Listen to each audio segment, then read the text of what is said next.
Okay, so dialectical behavior therapy was actually developed in the 1970s by Dr. Marshall Linehan, who had her own personal experience with mental illness and Zen practices. And today, there's a very well established Linehan Institute webpage that you can go to learn more about that DBT and also classes offered by Dr. Linehan herself. Okay, so DBT is a modified form of CBT belonging to the third wave therapies that improves upon CBT and focus more on working toward broader life goals. It is popularly known as the gold standard for treating borderline personality disorder, but has been adapted for other mental health problems like substance abuse, suicide, PTSD, self-harm, mood disorders, and eating disorders, especially conditions with dysfunctional emotional regulation, since it has a particular focus on learning effective emotion regulation strategies. So as we can see through the word dialectical, which forms the philosophy behind the birth of DBT, means the synthesis or integration of opposites.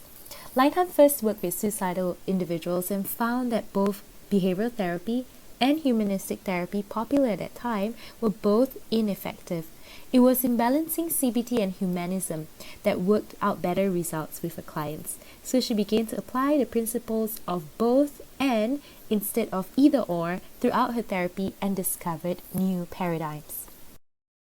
To illustrate this, consider the optical illusion picture that we have here.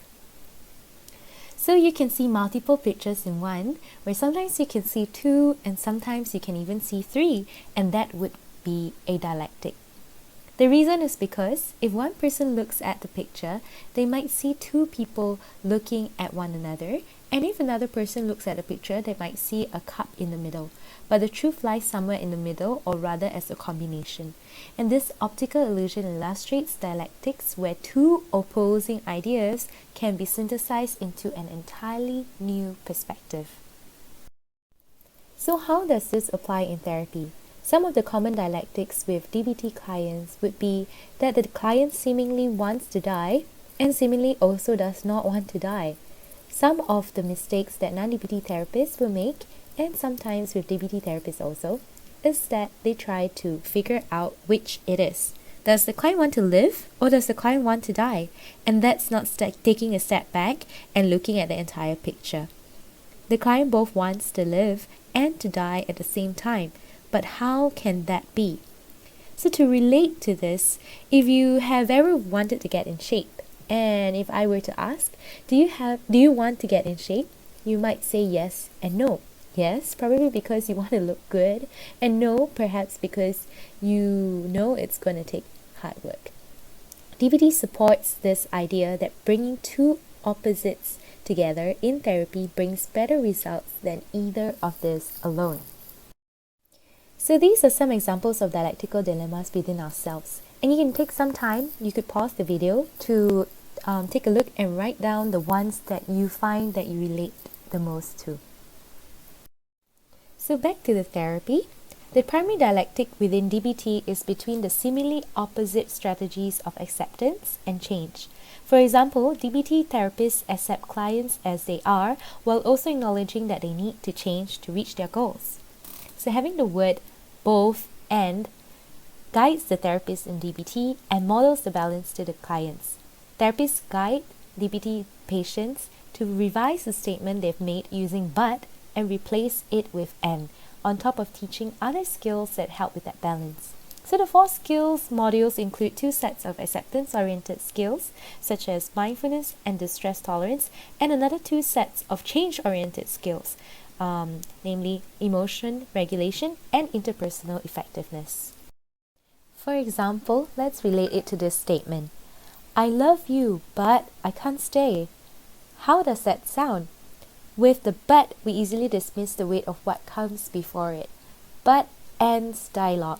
It says the first truth is not nearly as important as the second truth. Turning it into I love you and I can't stay opens a door for exploration and values the first truth just as much as the second. So, behaviorally, the dialectical dilemmas can be recognized in therapy. The therapist will notice certain dilemmas that are common for patients that need to be resolved as a task of therapy. What this means is that sometimes clients would shut off and deny their own emotions in overregulation, and while other times experience flooding of emotions in underregulation. Both the biosocial theory and skills relevant to this will be discussed by Aiman later. So together, Linehan terms these three core principles in a dialectical worldview. The first is the principle of continuous change, which shows us that change happens when tension between thesis and antithesis is drawn out and led into synthesis. The principle of polarity tells us that polar opposites always exist, so we can draw it out from situations for the process of change as mentioned in the first principle. And the principle of interrelatedness and wholeness empowers clients to work in therapy to discover the bigger picture in their lives. From this, do we get a better picture of how DBT actually differs from CBT? DBT is really just CBT using a different language with the addition of mindfulness and acceptance techniques. Like CBT, where it focuses on helping people address their dysfunctional thinking and behavior through modification of their thought patterns and through changing their thoughts and their behavior as well. However, it helps clients to first accept instead of judging their thoughts as wrong, erroneous, or distorted, and synthesize more balanced thinking. So from the explanations earlier, we can see that DBT is principle driven so that it allows for flexibility, which helps therapists to work with the clients with a variety of problems that are valid. This is contrasted against the protocol-based therapy in CBT. Also, CBT is usually confined to a limited period of time and is often applied with one or two specific goals in mind, while DBT takes longer. DBT also emphasizes on the psychosocial aspects such as collaborative relationship, support for the client, and development of skills for dealing with highly emotional situations. This emphasis on relating to others is what explains the DBT-specific treatment component of group therapy sessions. Adding group dynamics to the learning setting offers clients an opportunity to practice relational skills in a safe and supportive environment. DBT also differs from CBT in the use of client history. The perspective of DBT is that one can learn from their past, but the problems are inevitably rooted in current thoughts and behaviors, so the present is where these will be addressed.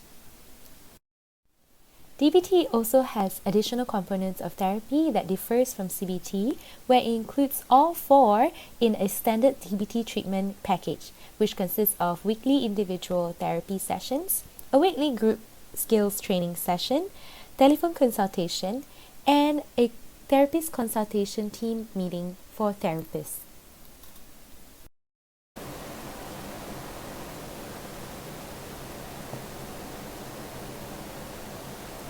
Hello guys, so this is Aiman and I'll be talking about the biosocial model in DBT. This model is actually quite important for explaining how symptoms arise and are maintained in various psychopathologies. So the first component of the biosocial theory is emotional sensitivity. Emotional sensitivity actually refers to how you respond emotionally to situations. According to the theory, emotional sensitivity is actually biologically inborn. Each individual has different emotional sensitivity. Some individuals are less sensitive and some are basically more sensitive emotionally. If you're born more sensitive emotionally, you tend to react emotionally to things that others won't typically react to. Your emotional experiences also tends to be more intense and that it takes a longer time for you to recover from your emotional reaction. This idea of emotional sensitivity is very similar to the concept of highly sensitive person written by Elaine Aron. There are a lot of research actually that shows some people are born emotionally sensitive than others. However, this doesn't mean that everyone who are born emotionally sensitive will develop a borderline personality disorder or other mental health issues. It's only one part of the equation.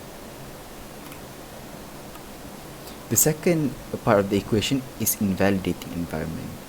It basically refers to an environment in which an individual does not fit.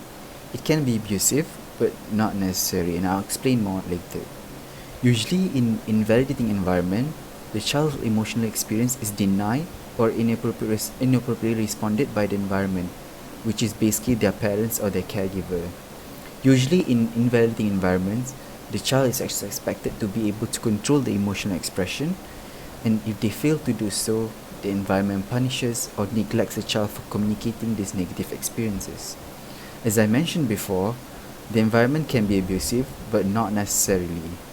In the case of abusive environments, the child expression of negative emotion is punished through physical abuse. Neglect can also be a form of abuse and be just as damaging because the child learns that no matter what they do, their needs, wants, and emotions are disregarded by the environment.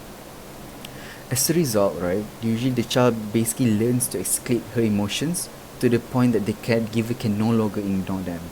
On the other hand, in the case of non-abusive environment, it can also be that the child is born into families that they don't fit into.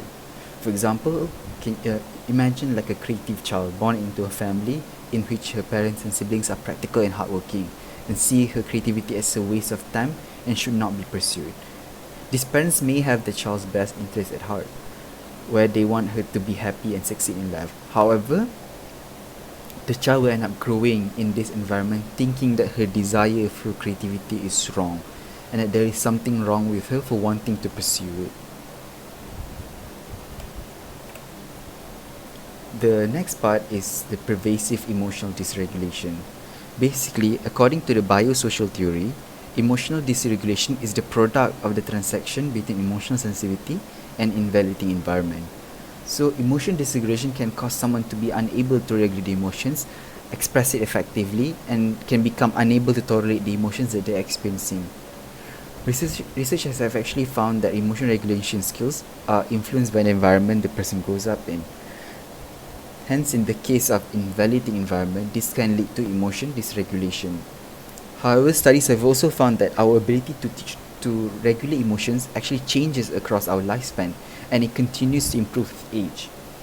So this basically means that we can actually teach adults the skills they need to regulate their emotions if they didn't learn them as a child.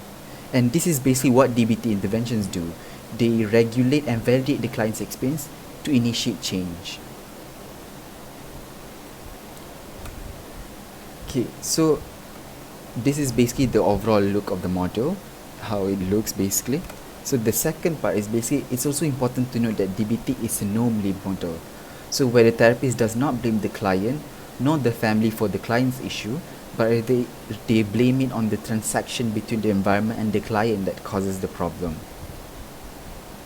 So now I'll be moving on to the components in standard DBT, which Valerie have already mentioned briefly just now. So there are 4 components in standard DBT basically. The first one is skills training group. It basically is a psychoeducational group in order to teach clients skills that are necessary to improve their capabilities. It takes place once weekly and covers 4 modules. The first module is core mindfulness skills. The mindfulness modules aims to increase self-awareness of the clients to help them become aware of their thoughts and emotions and to learn how to manage them more effectively. They will also learn to tolerate their thoughts and emotions which they can't control and understand that in some situations they don't need to respond to this experience, but rather they can just acknowledge it and it will gradually dissipate. The second module covers emotion regulation skills. The goal of these modules is basically to help clients reduce their mood liability. The clients are usually taught about emotions, they thought about how the importance of emotions and its functions, and understand how their thoughts, feelings, and behaviors are interconnected, and that by changing one, it will influence the others. This is actually quite similar to the CBT one that we've learned before in class. Okay, so the third module now is the interpersonal effectiveness, which basically focuses on reducing interpersonal issues in clients' lives. So basically what they are taught is they are taught how to get what they want from interaction and taught skills which will improve their relationship and interaction with other people. The fourth module and the last is the distress tolerance, which basically focuses on helping clients to survive life crisis without making it worse by engaging in problematic behaviors. For example, suicide, self-harm, drug abuse, and more. Basically, it focuses on helping clients soothe themselves and to distract themselves from the problem rather than dwelling on it, and then acting upon on the problematic behaviors basically. So the next component, second component in DBT is individual therapy. The individual therapy is usually occurs once a week and has clear format and structures. Some examples of content in individual therapy are basically the DBT diary card or the behavior tracking sheet, which we'll explore later, and behavioral chain analysis. Most often in individual session, right, the therapist will establish a hierarchy of target with the clients, which Afaf will discuss later. And basically the goal of individual session is to help clients use the skills that they learn from the group training to apply it to their own problems. So the third component is the inter-session contact, which can exist in many forms such as email, telephone, coaching. So what this means, right? Basically the clients would have access to your personal phone numbers and they might call or text you. However, as therapists, it is basically important for us to manage and set our limits around this. The intersession contact is actually to help clients when they are facing a crisis and don't know what to do. So by contacting the therapist can help the clients identify the skills that can be useful and overcome the problem using the skills effectively. The fourth component in DBT treatment is the peer consultation meetings. Basically, it consists of all therapists in the clinic, such as social workers, psychologists, psychiatrists, or anyone who's working with DBT clients. The peer consultation is basically to support the DBT providers who are treating the clients, as sometimes the therapist usually needs extra support. It's also important for case discussion where the team can ensure that the therapists are following the proper DBT techniques and strategies. And it's also important for addressing burnout and ineffectiveness issues in therapy. So now we'll move on to the stages of DBT treatment. So there are 4 stages in DBT treatment. The focus on DBT model is usually the first stage, whereas other stages are usually combination of other treatment models, which we'll discuss later. So before we begin with the first stage, DBT treatment actually begins with a pre-treatment stage, where it basically focuses on checking whether the clients are willing to work together with the therapist, and also aims to psycho-educate the client on what is DBT, and also to obtain commitment from the client to adhere to the therapy.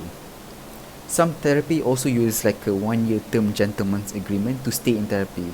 So basically the clients are required to stay in therapy for at least 1 year, and this is usually used in adults. The pre-treatment stage is actually important in avoiding premature termination. Actually, studies have actually found a link between the use of pre-treatment stage and a reduction in therapy dropout rates. So once the therapist and clients have committed to working together, the therapy enters the first stage. The first stage of DBT treatment is when the therapist works with the clients to get behavior under control by reducing problematic behaviors, life-threatening behaviors, and therapy-interfering behaviors. This will be explained in more detail by Afaf later. So the first stage actually focuses on addressing skill deficits. Usually the sessions in this first stage are organized according to the DBT diary card or the behavior tracking sheet, which is basically just a short form way of journaling. Sometimes in clients which are highly dysfunctional and suicidal, it may even take over a year for the therapy to reduce target behaviors. So once the target behaviors are under control, then the clients are ready to move on to the second stage of therapy. So the second stage of therapy is basically involving reducing post-traumatic stress. This is basically the stage where clients experience in childhood will be discussed. So DBT doesn't focus on childhood trauma until the clients have the necessary skills to process the trauma. So usually in the first stage they focus on teaching them the skills to process these traumas basically. Thus, when basically, for example, right, when clients are regularly engaging in suicide, self-harm, substance use, and other self-destructive behaviors, not only are they not ready, it's actually unsafe to do this kind of work, basically, to go through their childhood trauma. But this doesn't mean that the trauma history is ignored in stage 1. If the client does bring it up, then the therapist just validates the pain and suffering of the client, but remain focused on the present by explaining how the trauma is probably contributing to these problematic behaviors, and that the skills learned can be used to help reduce the behavior. So in some cases, clients may not have a history of trauma. So in clients like this, right, usually the focus shifts to negative relationship experience, which are related to their emotional regulation and lack of interpersonal skills. So even if it's not as destabilizing as childhood trauma, it can still contribute to ongoing pain and problem if left unresolved. So the third and the fourth stage, right, the goal becomes helping clients to work on trusting, valuing, and respecting themselves. It also involves generalizing the skills to other areas of their life. This stage is actually less emphasized in DBT, so we'll not be going over through it so much. So how do you determine which stages you're in? So this basically depends on the behavior that the clients exhibit. If they have problematic behaviors such as self-harming, they begin in stage 1. Usually it's not possible to have clients to resolve all the target behaviors in stage 1 before moving on to stage 2. The most important thing is to get the target behaviors under control before moving on to stage 2. It is also important to note that these stages are actually not chronological. They are more of circular, so it's not uncommon for patients to finish stage 1 and then enter stage 2 and then go back to stage 1 again.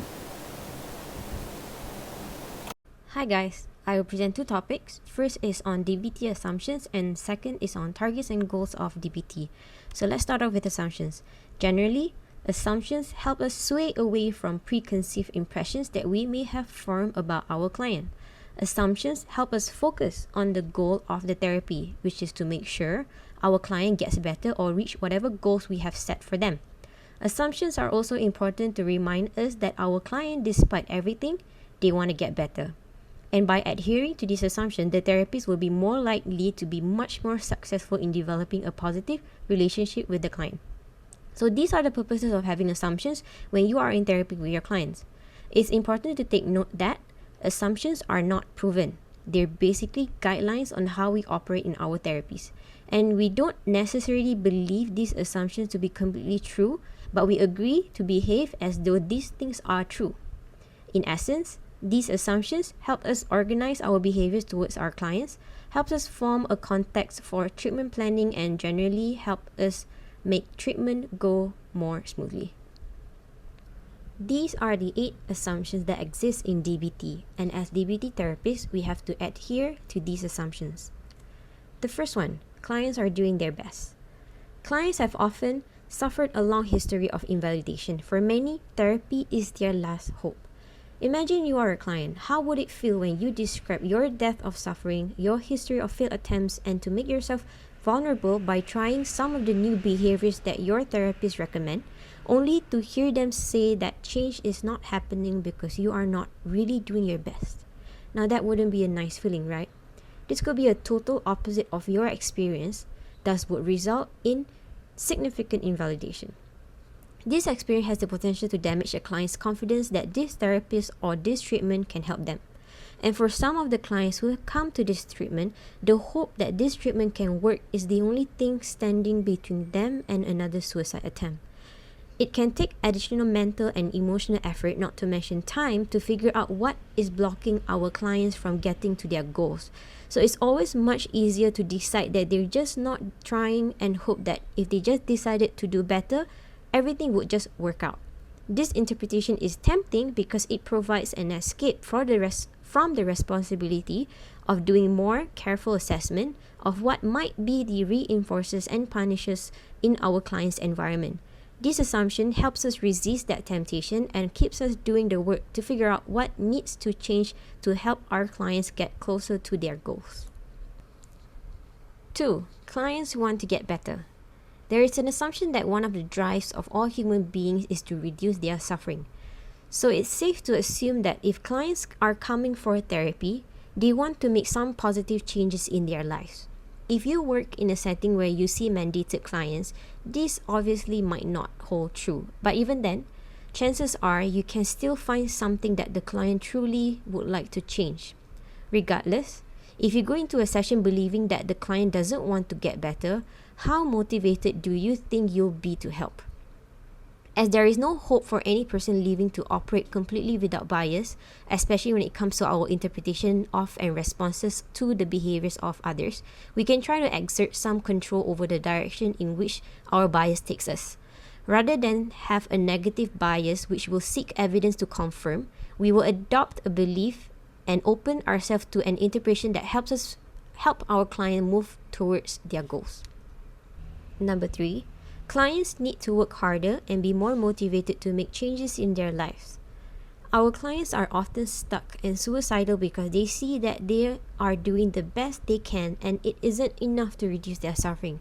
In fact, sometimes they end up suffering more as a result of their efforts. These clients are the same people who are told time and time again that they need to work harder and be more motivated to change. What we, as therapists, have the opportunity to show them is how to work harder, do better, and be more motivated to change. If we accept that the assumptions that more than the client's current best is needed, our role becomes clear. We can start seeing it as part of our commitment to our clients to help figure out what they need to do better, try harder, and be more motivated to change, and to help them get there. What they need may be skills, encouragement, or a change in the contingencies of reinforcements in their environments. As DBT therapists, we build the bridge between people who are doing their best and still suffering, and what it will take to make change happen. Number 4, even if clients did not create their problems, they still have to solve them. Many people have a negative reaction to being asked to solve a problem they didn't create. The judgment unfair often springs to mind. Understanding that clients must be their own agents of change rather than relying on others to make changes for them takes a lot of pressure off therapists by reminding us and clients that we cannot fix them. While obviously at times it's not the client's fault that they have these difficulties, if they don't work towards solving their problems, nothing will change and they'll continue to suffer. Keeping this assumption in mind will help remind us that our role as therapists is to teach clients to do problem solving they never learn. Number 5, the lives of suicidal clients are unbearable. We must take at face value the pain that clients express to us. When a client attempts suicide, rather than trying to figure out what their ulterior motives were, we need to assume that they tried to kill themselves because they found their life unbearably painful. This assumption also helps you remember that the client is highly emotionally sensitive. You may have heard the analogy in which the client with borderline personality disorder is compared to an individual who has experienced third-degree burns. How can life be bearable for someone walking around with this kind of emotional pain and no skills to help manage it? This assumption helps you to create or maintain a positive working alliance with such clients as you strengthen your ability to empathize with them rather than blaming them for their behavior. Number 6, clients need to learn how to act skillfully in all areas of their lives. We may encounter clients who have difficulties regulating their emotions but have nonetheless managed to succeed in their professions as teachers, lawyers, executives, and so on. What's easy to forget is that just because these clients can use skills in one area of life doesn't mean they can transfer these skills to other areas. When you forget this, you're likely to give clients the same invalidating message they've received for years, that they should be able to solve these problems. The second part of assumptions that clients need to learn how to act skillfully is that when they are learning new skills, this learning must occur in different situations, including stressful situations in which their emotions are intense. This is one reason why, in DBT model, it is preferable not to hospitalize clients. The needed learning can only occur in clients remaining in their environment. Number 7, clients cannot fail in psychotherapy. We don't blame cancer patients if chemo doesn't work. If someone breaks her leg and it doesn't heal after 6 weeks in a cast, we don't tell her she has failed. So why would we blame the client if psychotherapy doesn't work? If a client doesn't make progress or drops out of therapy, it's not the client's fault. Rather, the fault lies with the therapy, the therapist, or both. In other words, Either the mode of therapy just isn't right for the client, or the therapist hasn't been effective in implementing the therapy with the client. Remembering that it wasn't the client who failed the therapy, but the therapy that failed the client, can keep you motivated to work with the client to find something that will help. Rest assured, however, that the emphasis isn't on blaming the therapist if the client doesn't get better or drops out of therapy. As therapists, of course, we want to make sure that we're doing our best to implement the treatment, so use this assumption as a way of motivating yourself to do your best. If a client isn't showing improvement and you know the client can't fail in therapy, you'll examine your skills and look at how effective you are at implementing therapy, rather than simply attributing lack of progress to the client's resistance. Lastly, number 8, therapists treating clients with emotion dysregulation need support themselves. Therapists using DBT cannot do so in isolation. You have to be part of a team if you are a DBT clinician. One function of team meeting is therapy for the therapist, support for the therapist. The consultation team help us stay mindful of the plan we have created with our clients. Borderline personality disorder and emotion dysregulation in general are among the most difficult illnesses to work with in psychotherapy. Because of the high emotional sensitivity of these clients, it's easy for therapists to invalidate or otherwise alienate them so that therapy comes to an end, sometimes quite abruptly. So that is why having these support teams is important for therapists who are using DBT. Now we move on to the main targets and goals of DBT. I will just cover targets and goals in stage 1 since stage 1 is the whole crux of DBT itself. In stage 1 of the treatment, therapy is focused on getting behavioral control. People who enter treatment at this stage are actively struggling with life-interfering behaviors, therapy-interfering behaviors, and quality of life-interfering behaviors. The targets in this stage is to reduce and eliminate these 3 behaviors. The rationale for focusing on gaining behavior control at this point is that it is assumed that a life lived out of control is excruciating. Progress cannot be made on underlying emotional issues until you have the skill to manage emotion without engaging in dangerous behaviors and are committed to the process of therapy. In a traditional CBT, a lot of time would be spent jumping from one crisis to the next, making it difficult for the therapist to find time to teach the skills the client need for managing emotions.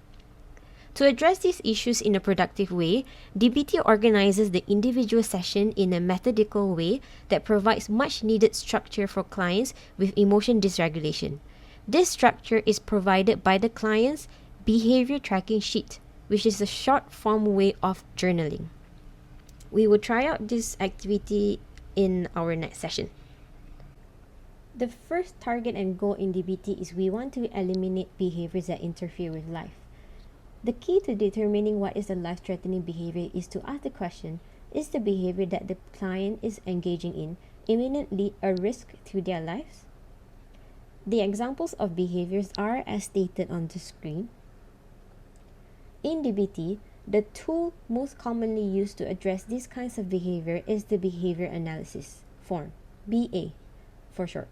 The BA helps therapists and clients take an in-depth look at the variables that led to a target behavior and cause the client to continue engaging in the problem behavior.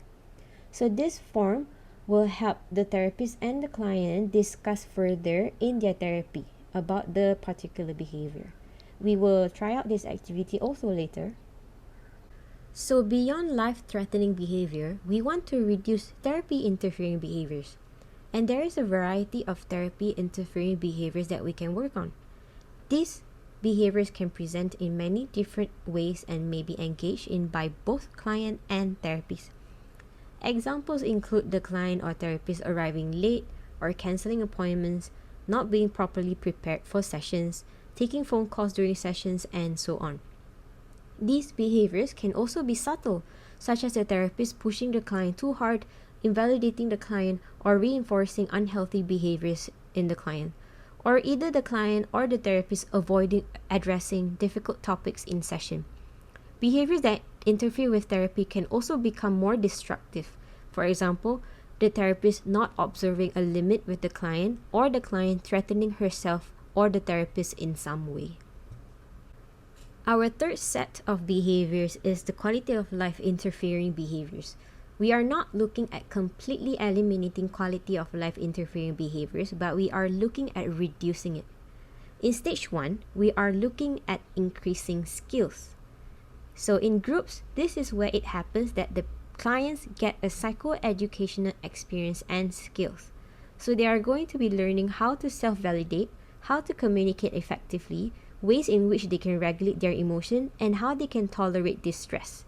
In addition, they will be learning the formal practice of mindfulness. So the skills that they're learning in groups are reinforced by the individual therapist, both in individual sessions and in inter-session contact.